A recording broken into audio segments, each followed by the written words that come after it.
फिलिस्तीन की मुकद्दस जगह पर अपना हक जताने को लेकर अरबों और यहूदियों के बीच संघर्ष 1 सदी से भी अधिक पुराना है। इसके लिए अब तक 7 बड़े युद्ध लड़े जा चुके हैं।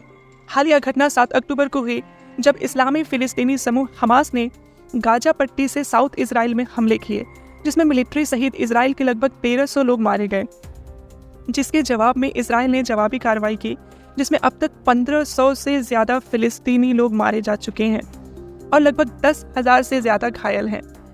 तो ऐसे में सवाल यही उठता है कि दुनिया के सबसे ताकतवर सैन्य और तकनीक से लैस माने जाने वाले देश इजराइल को चुनौती देने वाला हमास आखिर है क्या? इसकी नींव किसने और कब रखी? तो दोस्तों, आज के इस वीडियो में हम बात करेंगे हमास के बारे में। उससे पहले चैनल को सब्सक्राइब जरूर कर लें और बेल आइकन वाला बटन भी प्रेस कर लें ताकि आने वाले हर वीडियोस का नोटिफिकेशन आपको मिलता रहे। What is Hamas? Hamas Islami resistance movement का अरबी शॉर्ट फॉर्म है, जो 1987 में इजरायली कब्जे के खिलाफ पहले फिलिस्तीनी इंतिफादा यानी बगावत के दौरान अहमद यासीन द्वारा इस्टेब्लिश किया गया था।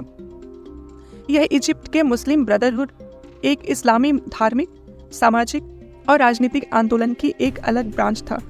लेकिन हमास की कहानी भी काफ़ी पेचीदा है। कुछ लोगों का मानना है कि हमास को खुद इजराइल ने ही बनाया है।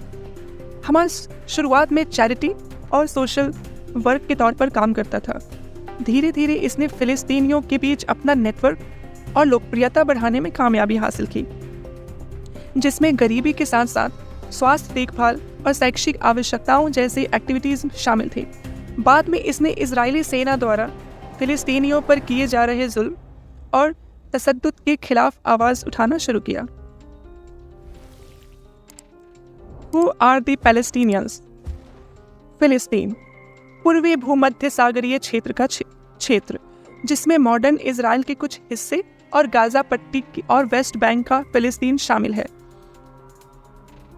1967 के युद्ध के दौरान इजराइल ने कुछ अरब क्षेत्रों के अलावा मिस्र से गाजा पट्टी और जॉर्डन से वेस्ट बैंक पर कब्जा कर लिया।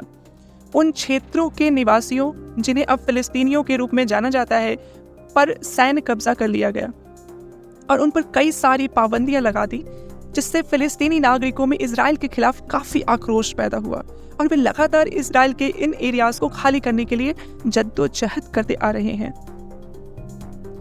What is the Gaza strip? Gaza पट्टी एक छोटा सा क्षेत्र है जो इजराइल, मिस्र और भूमध्य सागर से घिरा है, जहां लगभग 2 मिलियन फिलिस्तीनी लोग रहते हैं। उनमें से ज्यादातर रेफ्यूजी हैं। लगभग 1 दशक तक गाजा पर फिलिस्तीनी अथॉरिटी के कंट्रोल में था, जो इजराइल और PLO द्वारा साइन किए गए ऑस्लो पीस अकॉर्ड के तहत सीमित फिलिस्तीनी सेल्फ गवर्नमेंट के लिए रिस्पॉन्सिबल बॉडी थी। उसके बाद 2005 में इजराइल ने गाजा से सेना हटा ली और वहां इजरायली नागरिक बस्तियों को बसे रहने दिया। अगले वर्ष फिलिस्तीनी जनरल इलेक्शंस में हमास ने PLO के फतह गुट को हराया, जो फिलिस्तीनी अथॉरिटी पर हावी थे। दोनों गुटों के बीच महीनों की लड़ाई बाद 2007 में हमास ने गाजा पर पूर्ण नियंत्रण कर लिया। इजराइल ने गाजा के हवाई क्षेत्र और समुद्री क्षेत्र पर नियंत्रण बनाए रखा है और मिस्र के साथ मिलकर इस क्षेत्र की लंबे समय से नाकेबंदी कर रखी है। इस क्षेत्र पर इजराइल का पूरी तरह से नियंत्रण है। रिपोर्ट्स में कहा गया है कि इजराइल वहां के बच्चे, औरतों और बुजुर्गों पर बहुत जुल्म करता है।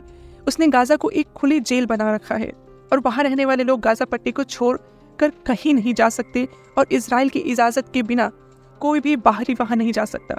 इजराइल वहां के सब कई सालों से करता आ रहा है। इजराइल ने गाजा के लोगों को भुखमरी के कगार पर पहुंचा दिया है। 7 अक्टूबर को जो कुछ हुआ वो अचानक नहीं हुआ, बल्कि इजराइल गाजा के लोगों के साथ जो करता आ रहा है, ये सब उसी का नतीजा है।